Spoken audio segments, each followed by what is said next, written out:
All right, welcome to The Explainer. Let's talk about the one thing that gives every project manager a headache: risk. We're going to dive into a really cool technique that helps you tackle all those nagging what if questions. The ones that keep you up at night.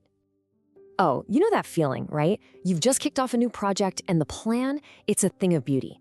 The Gantt chart is a work of art, the budget is perfectly balanced, everyone's excited.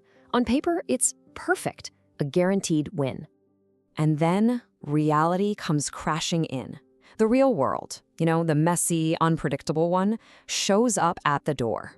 And suddenly that perfect story, well, it starts to feel a little bit like a fairy tale. So to really get what I'm talking about, let's meet Nigel.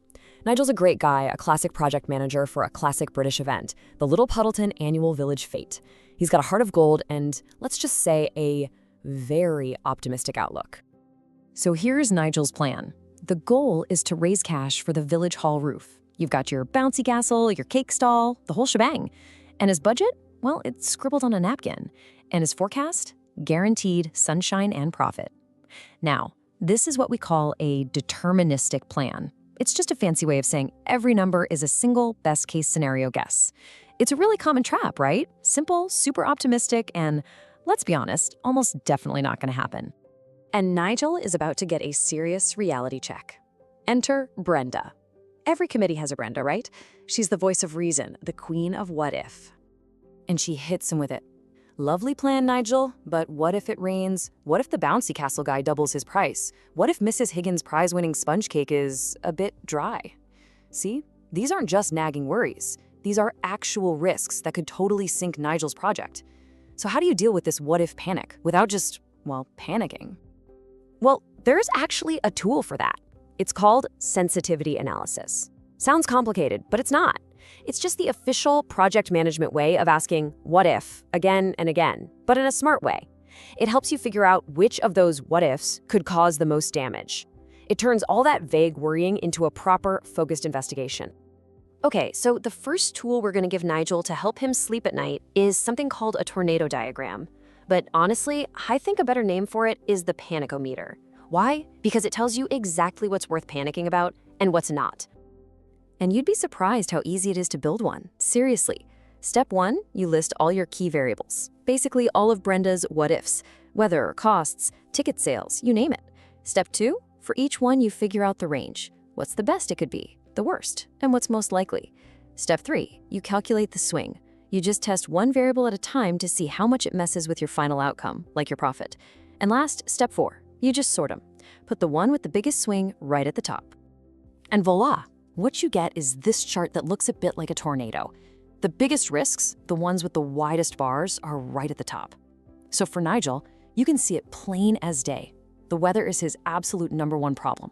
Supplier costs are up there too. But the quality of the prize-winning sponge? Way down at the bottom.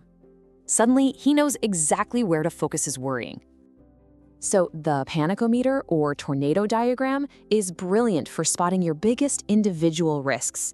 It helps you prioritize. But we all know the real world is more complicated than that, right? Risks don't just happen one at a time. They gang up on you. To see that combined effect, we need to bring out the big guns, the Monte Carlo simulation. Okay, if the tornado diagram is a panicometer, then the Monte Carlo simulation is like the supercomputer of worrying. It's a total game changer. Instead of testing just one what if at a time, it throws all of them into a big pot, stirs it up, and runs the whole project again and again, thousands of times. It's like rolling the dice on your project's future over and over to see all the possible ways it could play out. And get this, the history is actually wild. This whole thing was invented back in the 1940s by a guy named Stanislaw Ulam. And he wasn't planning a village fete, he was working on the Manhattan Project? Yeah, the atomic bomb. His colleague, John von Neumann, gave it the cool name Monte Carlo because the whole technique is based on random chance, just like spinning a roulette wheel at the famous casino. So you've got this super powerful tool, born from nuclear physics, named after a casino. You'd think everyone would be using it, right? Well, that's what makes this quote so shocking. When Dr. Chris Lee was asked how much it's used in the construction industry, his answer was just, none. Nobody's using it. So what gives? Why would such a powerful tool just be sitting on the shelf?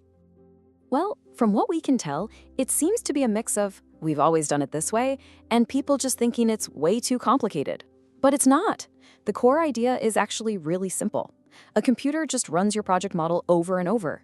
Each time, it picks a random value for your variables, a random amount of rain, a random supplier cost, and it just logs the result. It does this thousands of times to build a complete picture of what could happen. And when you do that, something amazing happens. Your project planning completely transforms. You stop relying on a single fragile guess and start building a proper, robust strategy based on probabilities.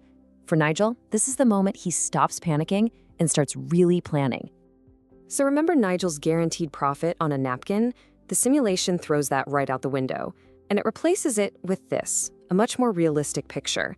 Now Nigel can see there's a 30% chance he'll actually lose money, but there's also a 15% chance of a massive success, enough for the roof and a new pedal for the village hall. Now this is information you can actually work with. And it gets even better. The analysis can actually spit out a recommended number for your contingency fund. No more just guessing or picking a random percentage. The model tells Nigel, hey, you should probably have about 500 quid set aside just in case. It's a number based on data, not just a gut feeling. So, armed with all this new insight, look at Nigel's plan now. It's so much stronger. He buys some rainy day insurance to deal with the weather, his biggest risk. He gets a backup cake supplier on standby. He sets aside that 500-pound reserve.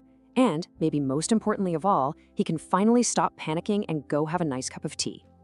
Okay, look, I know a village fate is a pretty simple example, but the exact same logic applies to whatever project you're managing. Whether it's a small IT project or a massive multi-million-pound construction job, the principles are identical. Because here's the most important thing to remember. The goal here isn't to become a fortune teller. Nobody can predict the future.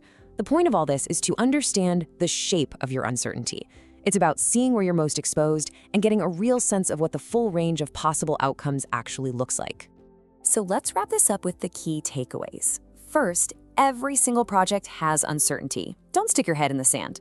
Second, use a tornado diagram, the panicometer, to quickly find and prioritize your biggest individual risks. Third, bring in a Monte Carlo simulation to see how all those risks could combine and affect the big picture. And finally, use all that info to move away from single-point guesses and start making strategic plans backed up by actual data. And that really just leaves one last question for you. Think about the project you're working on right now. What's the biggest, scariest what if that's lurking in the background? And now that you know about this stuff, what are you going to do about it?